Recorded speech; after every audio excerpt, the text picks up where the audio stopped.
the Aegean Sea on small islands. But the light here seems enchanted as it bounces off the sea into small coves where port cities place cafes to beckon tired travelers. Travelers find Greece especially beautiful. They also come to a land that is saturated in ancient history.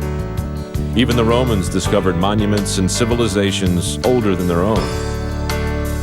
Today, travelers come to feel the past, to touch the roots of Western civilization in the ruins and statues that have been here for thousands of years, here in the ancient land of Greece.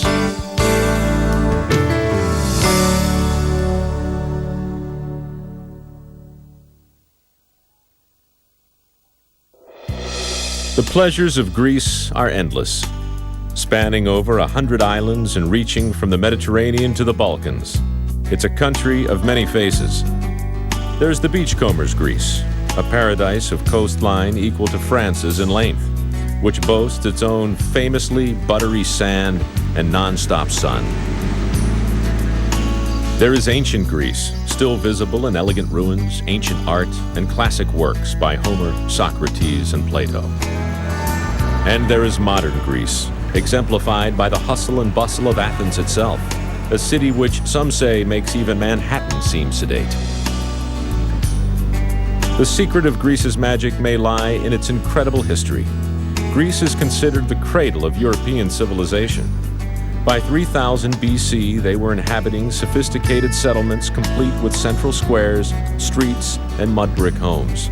Even then, the leaders had palaces in the center of each village. Around 1200 BC, Indo-European immigrants introduced the method of processing bronze to Greece, and the Bronze Age began. This ushered in the era of Europe's oldest urban cultures, when people first gathered in market centers to share goods and services. Today, many ruins from this time evoke the splendor that once was. The ensuing centuries, full of dramatic wars, the rise and fall of civilizations, the flowering of art throughout the ages, all contributed to the uniqueness of Greece today. Because the country is known as the cradle of Western civilization, philosophers often muse that a journey here is actually a journey home. The legacy of ancient Greece, they say, permeates the consciousness of Western nations. Others believe that the country's almost otherworldly beauty is a sign. They believe that it means the ancient gods are still looking down upon this country. Perhaps they certainly wouldn't be the only ones who think they've found heaven on earth.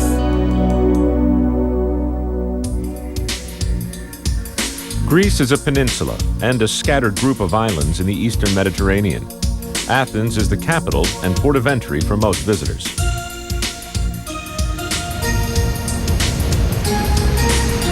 The most exciting way to arrive in Athens is through Piraeus, the city's main port. Together, the city and its port are home to 3.5 million Athenians, a full 1/3 of the total Greek population.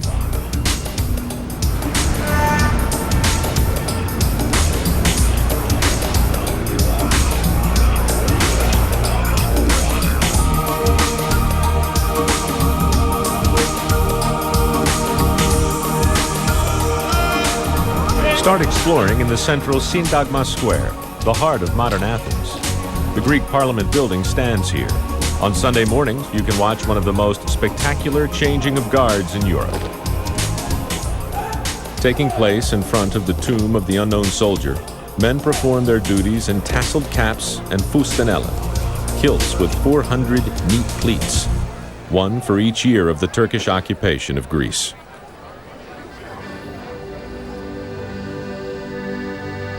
Syntagma is the center of modern Athens and only a few blocks away from the Agora, which dominated ancient Athens. Situated at the foot of the Acropolis, the Agora was the site of a famously eclectic market. After the poet Ebalus visited in the 4th century BC, he described it as a place where one could find everything from bunches of grapes and figs to indictments and witnesses to summonses.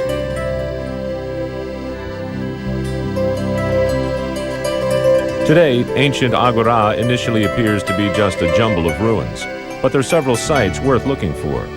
Start at the Stoa Atalu Museum on the west side of the Agora.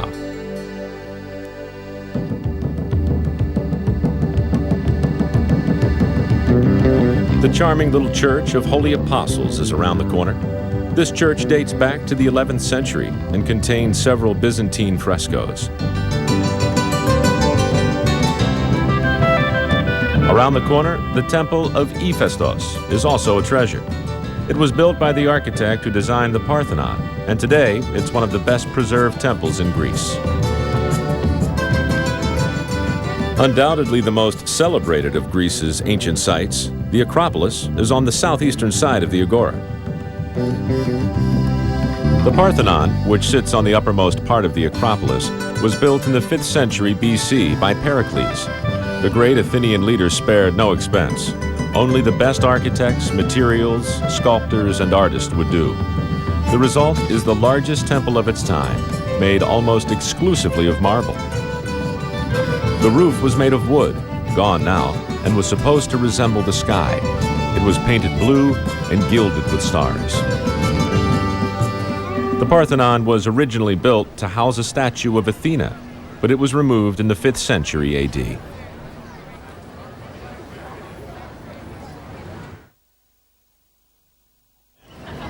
A few blocks north of the ancient city, travelers will discover Monasteraki Square, a neighborhood notable for its Sunday morning flea market and jewelry shops.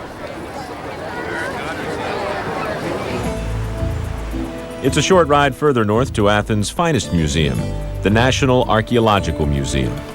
Despite widespread 19th century pilfering of Greek relics, this is the world's biggest and most diverse collection of Greek antiquities. Sculptures, bas-reliefs, and wall panels represent Greece's complex ancient history.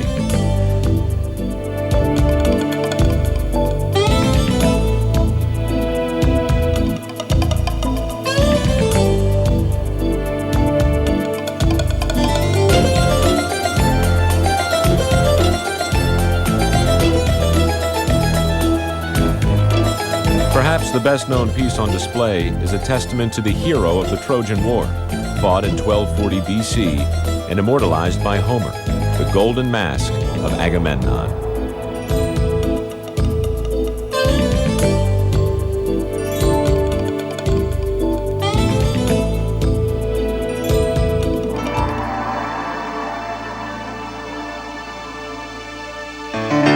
South of the museum is the Olympic Stadium, where the first modern games were held. The 70,000 seats are made of white marble.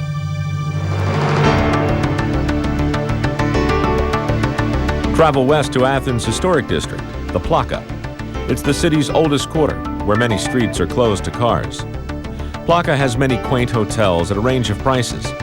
While it's quiet and restful during the day, the square turns into a lively promenade in the evening.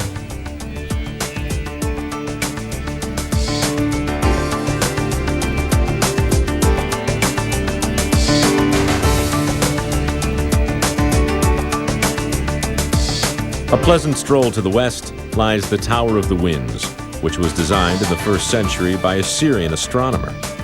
Each side of the octagonal structure features a relief of a figure floating through the air, symbolizing the 8 winds.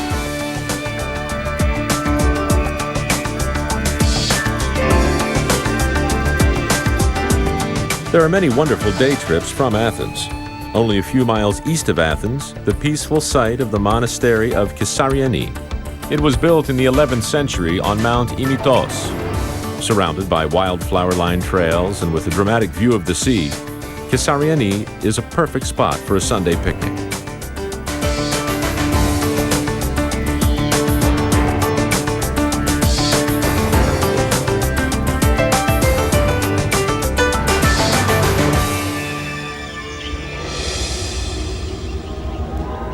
Meteora is a short flight north of Athens. Its dramatic natural setting also reveals one key part of the complicated Greek character. Literally translated, Meteora in English is dangling in the air. Most of the structures were built between the 14th and 16th centuries. It's still a mystery exactly how they were built. It couldn't have been easy. A German rock climbing guide recently rated climbing in this rock forest as advanced, even with modern gear.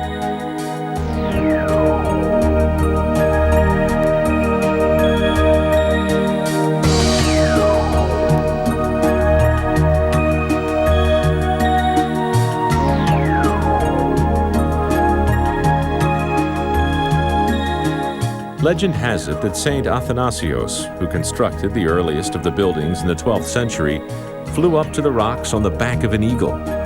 The more believable story is that the medieval villagers became skilled climbers and helped the first monks up. The monks had to endure a harrowing ride in a swinging net to get to the top. These days, visitors to the monasteries can climb steps hewn into the rocks.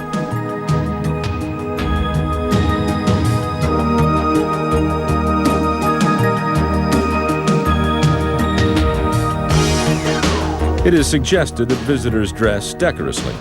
Men are expected to wear long pants, and women, skirts to the knee. This is true for all religious sites. Of the 24 working monasteries that existed at the height of the Meteora popularity, only 5 are still inhabited by monks.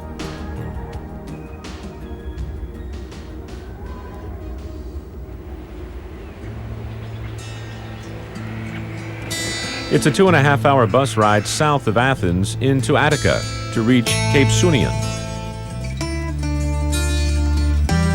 The Temple of Poseidon was built here in the 5th century BC as a sanctuary to the god of the sea.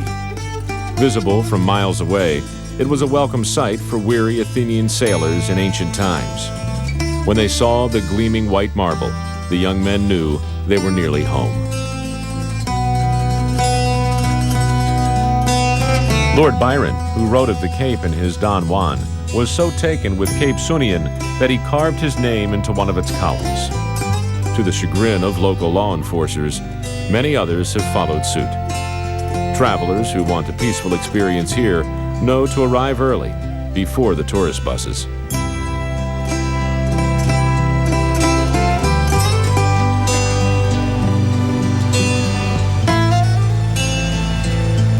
From Piraeus, the port outside of Athens, ferries run to the island of Hydra, which lies just off the coast of the Peloponnese Peninsula. It's a perfect place to relax before moving on to more fast-paced sights. Donkeys are the only means of transportation here, so life literally moves slowly.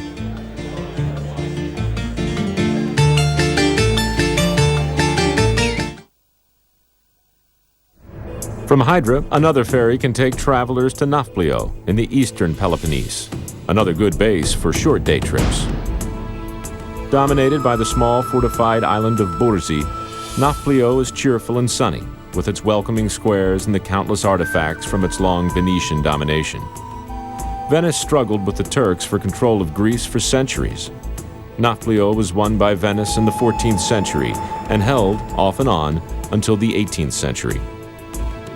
The fortifications on Mount Palamidi can be reached by going up a spectacular flight of 900 stairs. Franks, Turks, and Venetians alternated control of Nafplio, which was important for its strategic position. The Venetians built the mighty bulwarks that dominated the city at the beginning of the 18th century. After the insurrection against the centuries-long Turkish domination, Nafplio became the capital of modern Greece in 1829.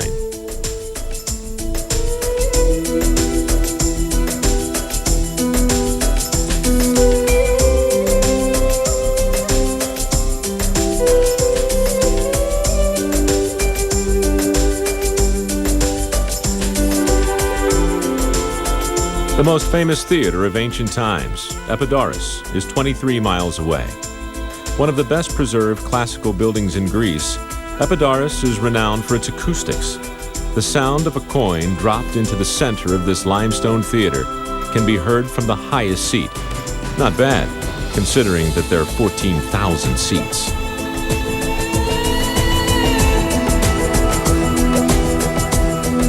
Just a couple of miles northwest of Nafplio lie the ruins of Tiryns, one of Greece's most powerful ancient cities. The walls surrounding the city are 65 feet thick in some places. The largest stones weigh 14 tons. They even impress the ancient Greeks, who believe they must have been built by Cyclops, the one-eyed giant described in Homer's Odyssey. It's less than an hour by bus from Tiryns to the ancient city of Mykene, also well protected by cyclopean walls. The citadel of the city is entered through the Lion Gate, thus named because the relief set into the entrance features two lionesses supporting a pillar.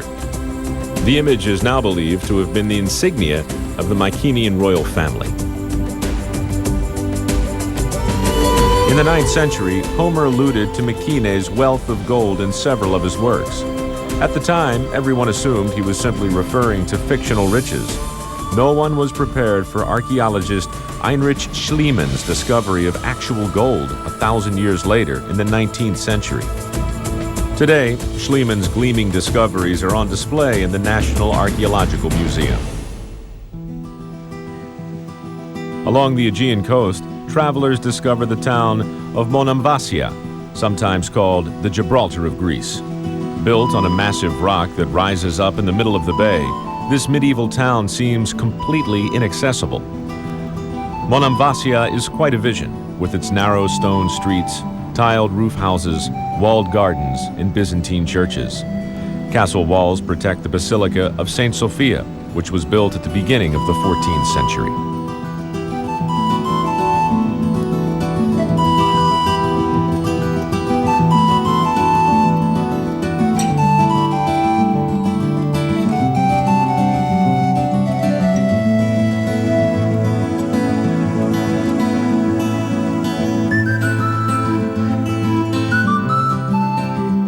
From here, head northwest to Mystras, which is just outside Sparta. It's an astonishingly complete Byzantine city.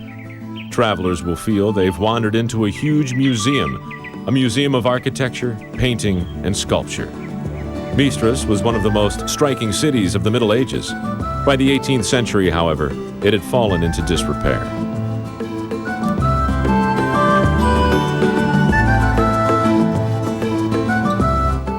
Today, the town's evocative ruins are set amidst cypress trees.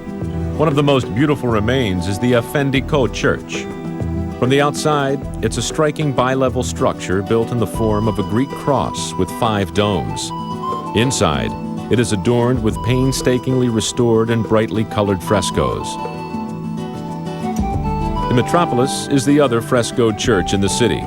It is also the oldest, having been built in the 13th century.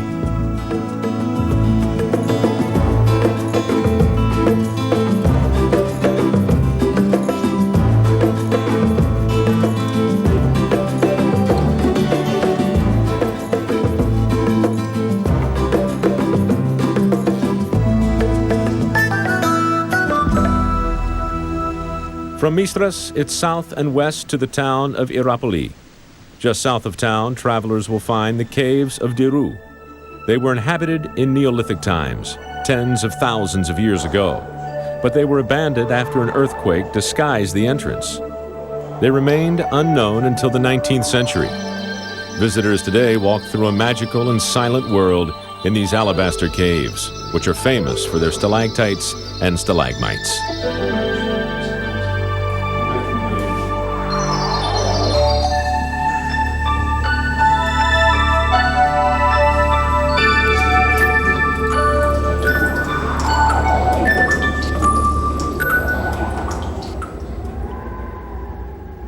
From Hierapolis, it's north to ancient Olympia, the home to the Panhellenic Games for over a millennium.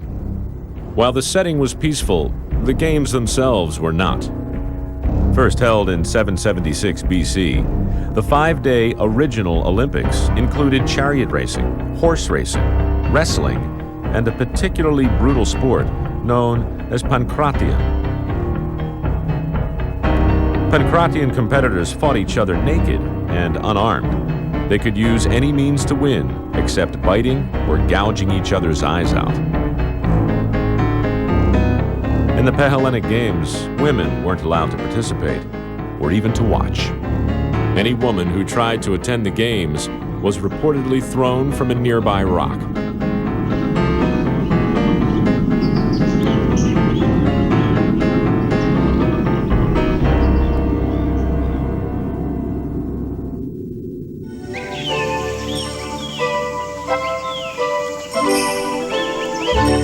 Finally, on the way back to Athens across the Peloponnese, stop in the ancient city of Corinth.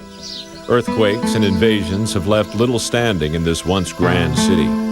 But there are evocative sites that should not be missed, like the Temple of Apollo, whose 7 pillars date back to the 6th century.